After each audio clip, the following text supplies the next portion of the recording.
Bonjour à tous et bienvenue dans cette nouvelle vidéo. Aujourd'hui, dans cette nouvelle vidéo, j'aimerais vous partager des tips et astuces sur la meilleure manière de pouvoir augmenter vos performances grâce à l'intelligence artificielle à l'aide d'agents. Dans cet épisode, on va s'intéresser aux agents IA de Claude Code, à leur configuration et comment les rendre encore plus performants dans une autre vidéo où on parlera des skills et des références. Alors on va commencer directement par attaquer notre sujet. Pourquoi les développeurs doivent penser comme des chefs de projet à l'ère des agents IA? Aujourd'hui, on parle beaucoup d'agents IA, mais qu'est-ce que c'est réellement? Il y a de nombreuses technos qui sont sorties. Il y a Crew IA à un moment qui était plutôt populaire. Et aujourd'hui, on a Claude Code. En fait, la vraie question, ce n'est pas est-ce que l'IA va nous remplacer, mais quel type de développeur va survivre et prospérer? Aujourd'hui, et à titre personnel, j'utilise l'IA quand je code. Je ne tape presque plus de lignes de code, mais ce n'est pas grave, parce que ce qui est important, c'est de savoir orchestrer et orienter l'intelligence artificielle quand on lui donne des instructions. Aujourd'hui, lorsque je code et que je pense à un projet, je le pense de manière très large, ce qui me permet de le structurer dans mon esprit, de lui donner une orientation et ensuite de poser les bases sur ce que je veux que mon IA fasse. Et c'est pour ça que je me suis créé des agents. C'est quoi un agent IA? Un agent IA, ce n'est pas juste un prompt plus long. C'est une entité à qui vous allez donner une configuration bien précise, un rôle, un objectif, un périmètre d'action, des règles et parfois même des outils. Et ensuite, vous allez pouvoir le laisser travailler dans ce cadre précis qui lui aura été donné. Un agent, il faut le voir en fait comme un genre de collaborateur. Et lorsque vous constituez une équipe d'agents, c'est comme si vous avez toute une équipe autour de vous et vous en êtes le maître. Et l'objectif pour vous, ça va être de réussir à les manager de sorte à ce qu'ils puissent collaborer correctement ensemble. Par le passé, j'ai entendu parler de Crew IA et je me suis lancé en plein dedans. Mais j'ai senti que c'était rapidement limité dans certains usages et que ça consommait beaucoup de tokens. Aujourd'hui, Claude est arrivé avec sa solution, Claude Code. Gemini existe également avec Gemini CLI. Mais je trouve, à titre personnel, que Claude Code reste encore le plus pertinent. Claude Code offre la possibilité de configurer des agents, ce qui nous permet du coup de leur affecter à chacun un rôle lorsque l'on va créer un projet. Et ça nous permettra du coup de réutiliser cette philosophie d'agent et d'équipe IA, mais cette fois-ci au service de notre projet. Par exemple, et je vais vous en faire la démonstration, j'ai configuré mes agents IA dans le cadre de mes projets. Je bosse avec Django, le framework de Python, et avec Vue.js.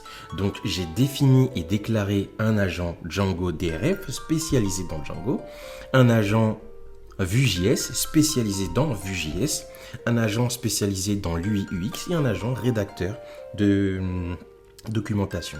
Et ainsi, lorsque je balance un prompt, je déclare quel agent il doit être appelé pour quelle tâche et ces agents ont été préconfigurés selon une méthodologie bien précise et structurée. Pour moi, je les ai structurés de manière à leur donner un but, un objectif, à ce qu'ils soient spécialisés. Je leur ai fourni la documentation lorsque je les ai configurés, ce qui fait qu'ils sont en réalité spécialistes dans leur domaine. L'intérêt, c'est que plutôt que d'utiliser Claude Code directement, l'agent est déjà configuré et optimisé pour la tâche précise. Tandis que lorsque vous utilisez directement le terminal, celui-ci aura tendance à se perdre, à tourner en rond et à perdre le contexte à chaque fois que vous allez recommencer une discussion. Aujourd'hui, pour moi, un des bons développeurs, il n'écrit pas du code. Il essaye de comprendre la stack, le besoin métier, structurer et architecturer son projet dans sa tête pour ensuite le poser à l'écrit, définir les contraintes, anticiper les erreurs et les besoins de l'agent pour ensuite documenter les décisions. En fait, il doit agir comme un chef de projet sur le plan technique. Et l'IA va augmenter votre niveau en du coup accélérant le processus de création et en limitant certaines erreurs.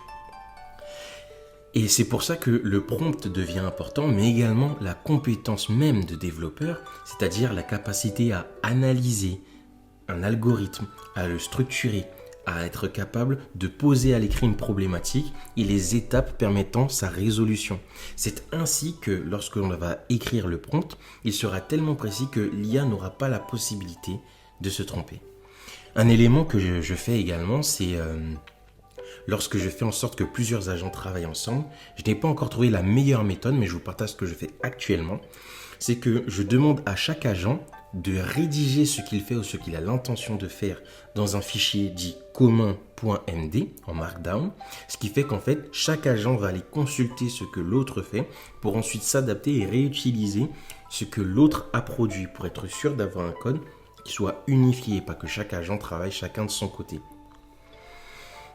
En fait, pour moi aujourd'hui, un développeur qui s'en sortira le mieux, c'est pas celui qui tape le plus vite ou c'est pas celui qui va faire de la résistance, c'est celui qui va vraiment embrasser à bras le corps les technologies IA tout en étant conscient de sa valeur ajoutée en tant qu'humain parce qu'il a la connaissance technique, il a la connaissance du contexte, du projet et il sait où est-ce qu'il veut orienter son intelligence artificielle. Dans les prochaines vidéos, je vous montrerai concrètement comment je structure mes prompts. Je vais vous montrer également comment j'ai configuré certains de mes agents et comment je l'utilise.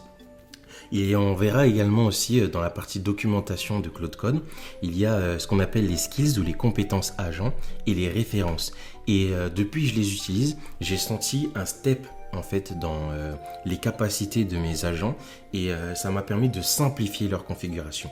On abordera ces éléments dans une prochaine vidéo.